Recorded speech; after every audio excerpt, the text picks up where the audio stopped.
না ফেরার দেশে চলে গেলেন ৮০ দশকের লাখো তরুণের চোখের ঘুম কেড়ে নেওয়া সুনেত্রা, যার চোখের প্রেমে পড়েনি বাংলা দেশের এমন কোনো মানুষ ছিল না। তো আজকে আমরা জানবো যে এই নায়িকার উত্থান, বেড়ে ওঠা এবং কীভাবে তার দীর্ঘ ক্যারিয়ার তিনি অতিবাহিত করেছেন এবং অবশেষে তিনি কীভাবে না ফেরার দেশে চলে গেলেন এবং তার শেষের দিকে আসলে কীরকম ছিল। তো এইগুলো নিয়ে আজকে আমরা টোটাল তার ক্যারিয়ার গ্রাফ নিয়ে আলোচনা করব। তো তার আগে আমরা জেনে নেব তিনি আসলে কিভাবে সবাইকে কাঁদিয়ে চলে গেলেন। তিনি দীর্ঘদিন কলকাতায় বসবাসরত ছিলেন এবং বাংলাদেশের সাংবাদিক থেকে শুরু করে বাংলাদেশের কারোরই সঙ্গে ওরকম তার কোনো রকমের কমিউনিকেশন ছিল না। জায়েদ খান বহুবার তার সঙ্গে ট্রাই করার চেষ্টা করেছে যোগাযোগের, অবশেষে জায়েদ খানই কিন্তু গতকালকে নিশ্চিত করেছেন যে তিনি আর আমাদের মাঝে নেই।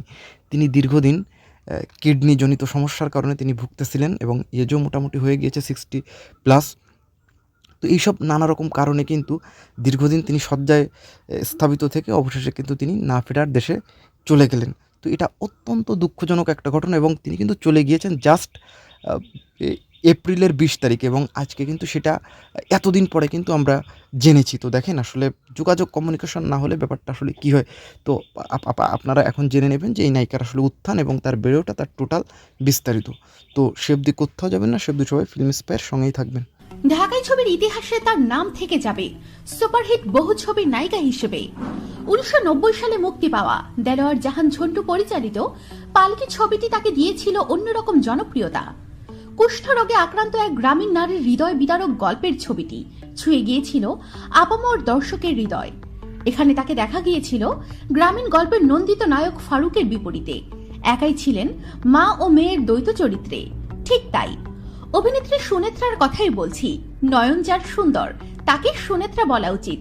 সেই দিক থেকে সুনেত্রার নামকরণ ছিল দারুণ ব্যঞ্জনাময়। এই অভিনেত্রীর ছিল কাজল কালো ডাগর দুই চোখ, যে চোখের চাহনি পুরুষ হৃদয়ে রক্তক্ষরণ ঘটায় নিমিষেই। তার সময় তিনি ছিলেন সেরা আবেদনময়ী নায়িকাদের একজন।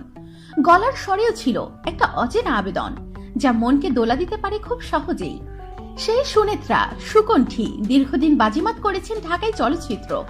ফারুক, সোহেল রানা, আলমগীর, ওয়াসিম, ইলিয়াস কাঞ্চন, জাফর ইকবাল, নাদিম, মান্নাদের বিপরীতে অভিনয় করে উপহার দিয়েছেন অনেক হিট সিনেমা। অনেকদিন হয়ে গেল তার কোনো দেখা নেই, নেই কোনো সংবাদ। চলচ্চিত্রের মানুষরাও জানেন না কোথায় আছেন, কেমন আছেন তিনি। চলচ্চিত্র পরিচালক সমিতি, শিল্পী সমিতিতেও পাওয়া গেল না 90 দশক মাতিয়ে রাখা চিত্রনায়িকা সুনেত্রাকে নিয়ে নিখুঁত কোনো তথ্য। কেউ কেউ ভাষা ভাষা তথ্যে বলেন সুনেত্রা বর্তমানে রয়েছে পাকিস্তানে, সেখানে সংসার পেতেছেন এক মঞ্চ অভিনেতার সঙ্গে। তবে অন্য আরেকটি সূত্র বলছে পাকিস্তানে বিয়ে করে সংসারী হয়েছিলেন সুনেত্রা, সেখানে অনেকদিন মঞ্চে অভিনয় করেছেন তিনি।